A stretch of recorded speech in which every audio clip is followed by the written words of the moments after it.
வணக்கம். நான் engineer Silambarasan. Building approval பற்றிய தெளிவான விளக்கம் இந்த வீடியோவில் சொல்லியிருக்கேன். வீடியோவை ஸ்கிப் பண்ணாமல் கடைசி வரை பாருங்கள். 2024 ஸ்டார்டிங்கில், அதாவது நான் யூடியூப் ஸ்டார்ட் பண்ண புதுசில் ஒரு ஷார்ட்ஸ் ஒன்று போஸ்ட் பண்ணியிருந்தேன். அந்த ஷார்ட்ஸில் என்ன சொல்லியிருந்தேன் அப்படின்னா, பில்டிங் அப்ரூவல் இனி கட்டாயம் வாங்கி தான் ஆகணும். நம்ம ஆன்லைன் மூலமாக தான் பில்டிங் அப்ரூவல் வாங்கணும். அப்படி நீங்கள் பில்டிங் அப்ரூவல் வாங்கினாதான் உங்களுக்கு வீட்டு வரி ரசீது, இபி டேரிஃப் எல்லாம் மாற்றி கொடுப்பாங்க. அதுக்காக நம்ம கவர்மெண்ட் கொண்டு வந்திருக்க சிஸ்டம் தான் இந்த சிங்கிள் விண்டோ போர்ட்டல். இதன் மூலமாக தான் நம்ம பில்டிங் அப்ரூவல் வாங்கணும் அப்படின்னு சொல்லியிருந்தேன். அந்த வீடியோ பார்த்துட்டு நிறைய பேர் எனக்கு வாட்ஸ்அப் மூலமாகவும் கால் மூலமாகவும் பேசியிருந்தாங்க. என்னப்பா பயமுறுத்துற, எங்களோட கிராம பஞ்சாயத்தில் போய் நாங்கள் பேசினோம், பில்டிங் அப்ரூவல் கட்டாயம் கிடையாது, யாரெல்லாம் பேங்க் லோன் வாங்க போகிறாங்களோ அவங்க பில்டிங் அப்ரூவல் வாங்கினா போதும், எங்களுக்கு கவர்மெண்ட் சைட்லேருந்து எந்த ஒரு இன்டிமேஷனும் வரல அப்படின்னு எங்கள்கிட்ட டீட்டெயிலாக ஷேர் பண்ணியிருந்தாங்க. ஸோ நான் அவங்கள்ட்ட சொல்லியிருந்தேன், இல்லை சார், பில்டிங் அப்ரூவல் கட்டாயமாக்கிட்டாங்க, ஜிஓ பாஸ் பண்ணியிருக்காங்க, அவங்களுக்கு இன்னும் இன்டிமேஷன் வராமல் கூட இருந்திருக்கலாம். ஸோ அவங்களுக்கு தெரிஞ்சிருக்க வாய்ப்பு இல்லை, ஃபியூச்சரில் கண்டிப்பாக உங்களுக்கே அது புரியும் அப்படின்னு சொல்லியிருந்தேன். அதன் பிறகு பார்த்தீங்கன்னா பில்டிங் அப்ரூவல் கட்டாயம் வாங்கணும் அப்படின்னு ஒவ்வொரு பஞ்சாயத்துக்கும் இன்டிமேஷன் போக ஆரம்பிச்சது. ஒரு சில மாதங்கள் கழிச்சு அமைச்சர் ஒரு மீட்டிங்கில் பேசி இந்த காணொலியை வச்சுட்டு ஒரு சில யூடியூப் சேனலு, இனி தமிழகத்தில் பில்டிங் அப்ரூவலே தேவையில்லை, 2500 சதுரடிக்கு கீழே பில்டிங் அப்ரூவல் தேவையே இல்லை, கவர்மெண்ட் அனௌன்ஸ் பண்ணிட்டாங்க அப்படின்ட்டு ஒரு தவறான நியூஸை ஸ்ப்ரெட் பண்ணிட்டு இருந்தாங்க. அதையும் மக்கள் தப்பாக புரிஞ்சுக்கிட்டு பில்டிங் அப்ரூவலே தேவையில்லை போல அப்படின்னு அந்த யூடியூப் சேனலை எல்லாம் நம்பிட்டு இருந்தாங்க. அதன் பிறகு பார்த்தீங்கன்னா தான் 2024 ஜூலை மாதம் செல்ஃப் சர்டிஃபிகேட்டு அப்படின்னு ஒரு மெத்தடை கவர்மெண்ட் அனௌன்ஸ் பண்ணாங்க. அதாவது லேண்ட் ஏரியா 2500 சதுரடிக்கு உள்ளயும் அதுல 3500 சதுரடி வரை குடியிருப்பு கட்டிடங்கள் கட்டும் அனைவரும் சுயசான்று முறையில கட்டிட அனுமதி வாங்கிக்கலாம் அப்படின்னு கவர்மெண்ட் சொல்லியிருந்தாங்க. ஸோ 2024 ஸ்டார்டிங்ல பில்டிங் அப்ரூவல் கட்டாயம் வாங்கி தான் ஆகணும்னு நான் சொன்னப்போ ஒரு சிலர் நம்பாம இருந்தாங்க. அதன் பிறகு பாத்தீங்கன்னா கவர்மெண்ட் கொடுத்த ஒவ்வொரு அப்டேட்டும் பார்த்தா உங்களுக்கே புரியும். இன்னமும் ஒரு சில கிராமங்கள்ல பில்டிங் அப்ரூவல் வாங்காம தான் வீடு கட்டிட்டு இருக்காங்க. அவங்க எல்லாரும் எங்க போய் ப்ராப்ளமை ஃபேஸ் பண்ணுவாங்கன்னா, வீடு கட்டின பிறகு எப்படியும் இபியில டேரிஃப் மாத்த இபி ஆஃபீஸ் போவாங்க. ஏன்னா நீங்க வீடு கட்டும் போது உங்களுக்கு கமர்ஷியல் சர்வீஸ் தான் கொடுத்துருப்பாங்க. வீடு கட்டின பிறகுதான் அதை ரெசிடென்சியல் சர்வீஸா டேரிஃப் மாத்தி கொடுப்பாங்க. அப்ப நீங்க இபி ஆஃபீஸ் போனீங்க அப்படின்னா அவங்க வீட்டு வரி ரசீது கொண்டு வாங்கன்னு சொல்லுவாங்க. அப்படி வீட்டு வரி ரசீது வாங்குறதுக்கு நீங்க பஞ்சாயத்துக்கு போனா அங்கதான் நீங்க லாக் ஆவீங்க. ஏன்னா இப்போலாம் கவர்மெண்ட் ஸ்ட்ரிக்டா ஃபாலோ பண்றாங்க. பில்டிங் அப்ரூவல் இருந்தாதான் வீட்டு வரி ரசீது போட்டு கொடுக்கணும் அப்படின்னு எல்லா பஞ்சாயத்துக்கும் இன்டிமேஷன் பண்ணிட்டாங்க.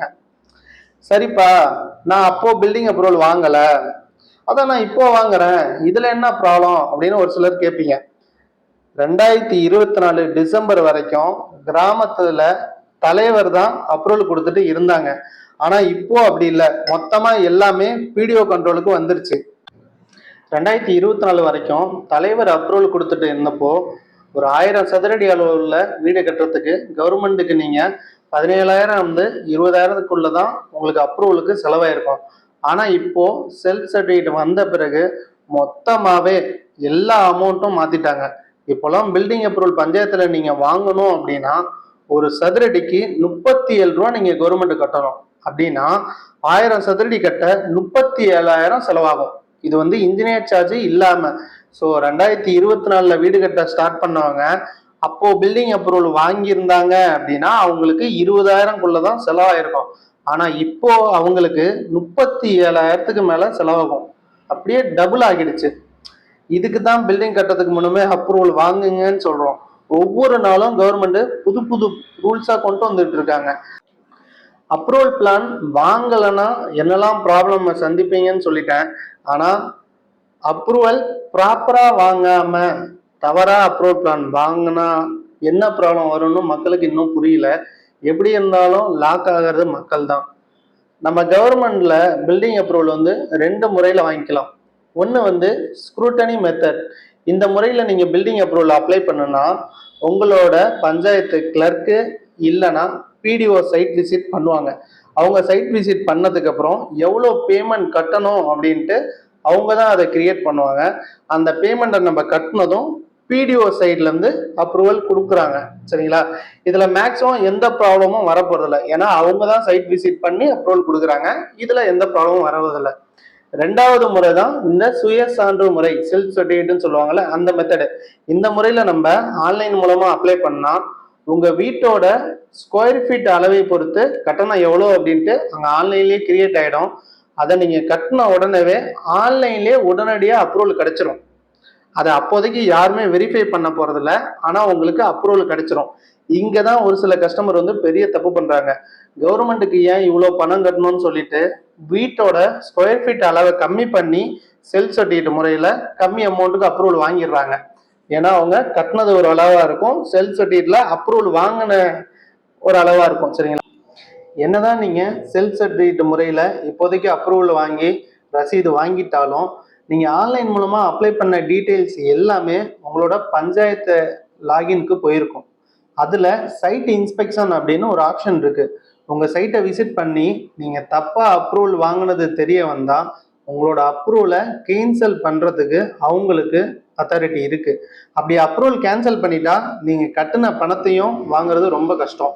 இது எல்லாமே உங்களுக்கு அப்ரூவல் கொடுத்த அந்த அப்ரூவல் லெட்டர்ல மென்ஷன் பண்ணி தான் கொடுத்துருக்காங்க. ஸோ அதை யாருமே படிக்கிறது கிடையாது. ப்ராப்பரா அப்ரூவல் நீங்க வாங்கியிருந்தா யாருக்கும் பதில் சொல்ல வேண்டிய அவசியமே கிடையாது. ஒரு வீட்டோட ஆயுளுங்கிறது வந்து 60 to 70 வருஷம்னு வச்சுக்கலாம். இந்த இடைப்பட்ட காலத்துல உங்களுக்கு ஏதாவது ஒரு பேங்க் லோன் வேணும் அப்படின்னாலும் உங்களோட அப்ரூவல் நீங்க ப்ராப்பரா வாங்கியிருந்தீங்க அப்படின்னா அதை வச்சு நீங்க பேங்க் லோனுக்கு ஃபியூச்சர்ல யூஸ் பண்ணிக்கலாம். உங்களோட வீட்டுக்குன்னு ஒரு ப்ராப்பரான டாக்குமெண்ட்னா அது அப்ரூவல் பிளான் தான். ஸோ ஒவ்வொரு நாளும் கவர்மெண்ட் புது புது சட்டங்களா கொண்டு வந்துட்டு இருக்காங்க அண்ட் ரேட்டையும் அப்பப்போ ஏற்றிக்கிட்டு இருக்காங்க. இதெல்லாம் வந்து மறைமுகமா நடக்கிறது. இது எதுவும் நோட்டீஸ் ஒட்டியோ இல்லை நியூஸ் சேனல்ல ஸ்ப்ரெட் பண்ணியோலாம் யாரும் சொல்றது கிடையாது. மறைமுகமா கட்டணங்களை ஏற்றிக்கிட்டே இருக்காங்க. நமக்கு வேற வழியே இல்லை, கவர்மெண்ட் சொல்றதா ஃபாலோ பண்ணி தான் ஆகணும். நீங்க புதுசா வீடு கட்டிட்டு இருந்தாலும் சரி, இல்லை இனிமே தான் கட்ட போறீங்கனாலும் சரி, திரும்பவும் சொல்றோம், தயவு செஞ்சு அப்ரூவல் பிளான் வாங்கிட்டு அதுக்கு பிறகு வீடு கட்ட ஸ்டார்ட் பண்ணுங்க. லாஸ் ஆகிறதோ இல்லை லாக் ஆகிறதோ நீங்க தான். சரிங்களா? ஸோ இந்த வீடியோ உங்களுக்கு டீட்டெயிலாக புரிஞ்சிருக்கும்னு நினைக்கிறேன். வீடு கட்டிட்டு இருக்க உங்க ஃப்ரெண்ட்ஸு ஆர் உங்க ரிலேட்டிவ்ஸ் யாரோ வீடு கட்டிட்டு இருந்தாங்க அப்படின்னா அவங்களுக்கும் இந்த வீடியோ ஷேர் பண்ணுங்க. மறக்காம பில்டிங் அப்ரூவல் வாங்கிட்டு அதுக்கு பிறகு வீடு கட்ட ஸ்டார்ட் பண்ண சொல்லுங்க. Yeah.